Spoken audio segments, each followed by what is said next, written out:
तो लोकसभा चुनाव 2024 को लेकर भारतीय जनता पार्टी ने अपनी 8वीं लिस्ट जारी की है। इस लिस्ट में कुल 11 नाम हैं, 3 स्टेट की लिस्ट है ये।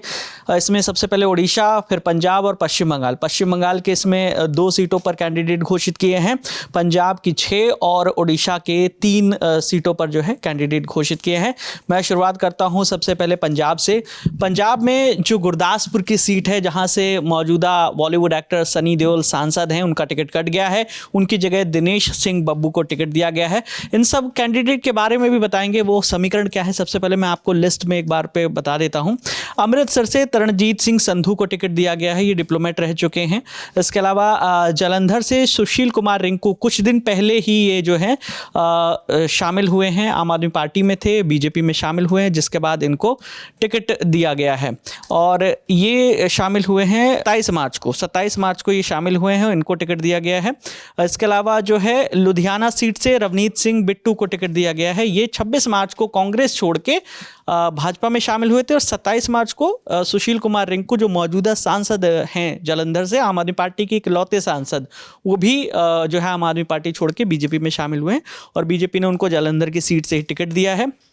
रवनीत सिंह बिट्टू जो है वो लुधियाना से कांग्रेस के सांसद थे, वो भी 26 मार्च को कांग्रेस छोड़कर बीजेपी उन्होंने ज्वाइन कर ली, उनको भी इस बार लुधियाना से ही टिकट दिया गया है। इसके अलावा फरीदकोट से हंसराज हंस को टिकट दिया गया है, सूफी सिंगर हैं हंसराज हंस, और इससे पहले जो है नॉर्थ वेस्ट दिल्ली से वो सांसद थे, उनका टिकट काट के योगेंद्र चंदोलिया को दिया है। योगेंद्र चंदोलिया जो है वो मेयर रह चुके हैं और इसके अलावा पार्षद भी रह चुके हैं और भी कई कार्य समिति में रह चुके हैं। योगेंद्र चंदोलिया को इस बार टिकट दिया है और इस बार सूफी सिंगर जो हंसराज हंस है, उनको जो है पंजाब से मौका दिया है पार्टी ने।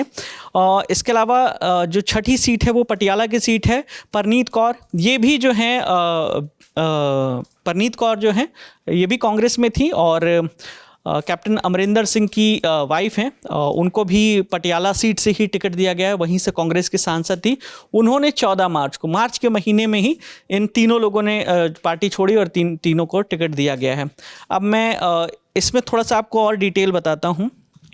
सुशील सिंह रिंकू जो हैं, जिनको जालंधर से टिकट दिया गया, ये पहले आम आदमी पार्टी में सांसद थे। ये उससे पहले 2017 में जो है कांग्रेस में थे और जालंधर वेस्ट की सीट से विधायक थे पंजाब में। 2022 का चुनाव लड़े थे, लेकिन आम आदमी पार्टी के जो शीतल अंगुराल हैं, उनसे 4000 वोटों से हार गए थे और फिर आम आदमी पार्टी में ये भी शामिल हो गए थे।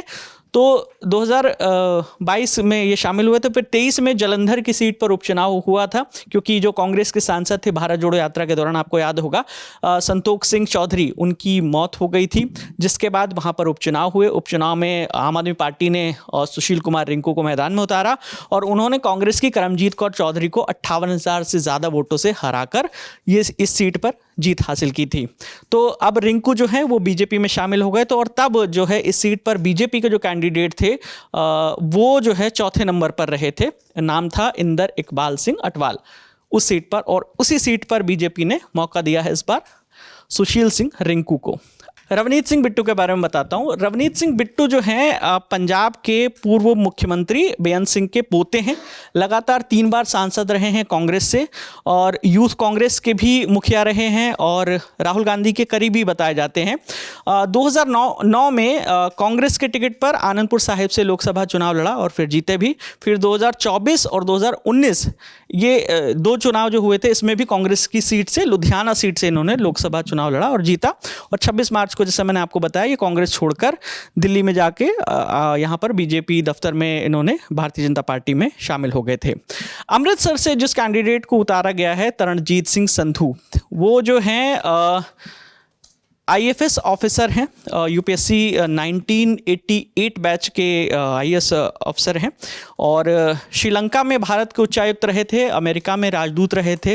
इसके अलावा यूक्रेन में जो भारतीय दूतावास, वहाँ पे पहले एम्बेसडर के रूप में रहे थे और इसके अलावा PM मोदी के साथ भी इन्होंने काम किया है और सेवानिवृत्त हैं।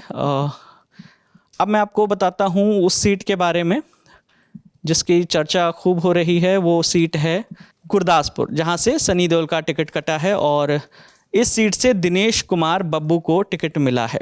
तो दिनेश कुमार बब्बू जो हैं, ये गुरदासपुर से इनको टिकट मिला है। 2007 में ये सुजानपुर विधानसभा सीट से इन्होंने चुनाव लड़ा था और जीते भी थे, और तब ये बीजेपी में ही हैं और इन्होंने कांग्रेस के मंत्री को हराया था। फिर 2012-17 में भी ये विधायक बने। 12 का इलेक्शन हुआ, 17 का इलेक्शन हुआ पंजाब में।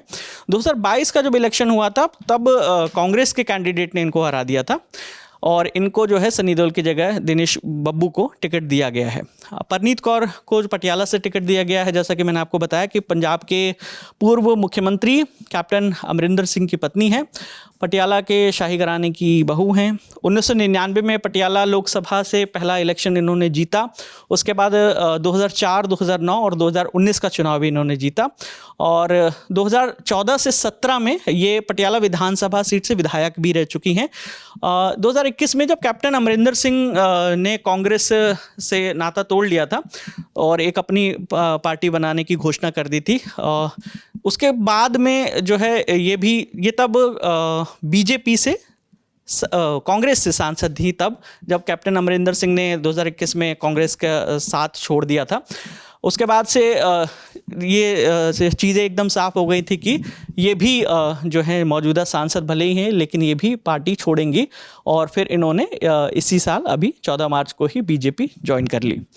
तो ये जो है इन सीटों का गणित है। और इसके अलावा मैं आपको बताता हूँ बाकी जो सीटें हैं। ओडिशा की 3 सीटें हैं। एक जाजपुर सीट है, यहाँ से डॉक्टर रविंद्र नारायण बेहरा को टिकट दिया है। कंधमाल सीट से सुकांत कुमार पाणिग्रही को टिकट दिया है और कटक सीट से भृतहरि मेहताब को टिकट दिया है।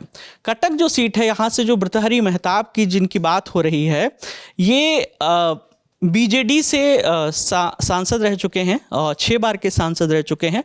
इनको जो है, इनके पिता जो है उड़ीसा के सीएम भी रह चुके हैं, कृष्णहरि मेहताब, और बीजेडी के संस्थापक सदस्यों में से एक हैं। और इन्होंने कुछ दिन पहले ही बीजेपी ज्वाइन की, 28 मार्च को ही इन्होंने बीजेपी ज्वाइन की और इनको कटक सीट से पार्टी ने जो है भृतहरि मेहताब को मैदान में उतारा है। 6 बार के ऑलरेडी बीजेडी की सांसद रह चुके हैं। तो इसके अलावा पश्चिम बंगाल की 2 सीटें हैं। झारग्राम है, झारग्राम से डॉक्टर प्रणत टुडू को टिकट दिया है और बीरभूम से देबाशीष धर IPS हैं, इनको टिकट दिया गया है। तो ये उड़ीसा, पंजाब और वेस्ट बंगाल की कुल मिलाकर जो है 11 सीटों पर बीजेपी ने 8वीं लिस्ट में कैंडिडेट की घोषणा की है। तो आप अगर इन स्टेट से के रहने वाले हैं तो हमें ये बताइए, लल्लन टॉप की चुनाव यात्रा बहुत जल्द शुरू होने वाली है और आप बताइए कि आप किस सीट पर चाहते हैं कि लल्लन टॉप की टीम आए, क्या खास है, क्या फैक्टर खास है उस सीट पर, वो भी हमें कमेंट करके ज़रूर बताइएगा। कैमरे के पीछे मेरे साथी रवि हैं, मेरा नाम विकास वर्मा है। देखते रहिए दी लल्लन टॉप। शुक्रिया।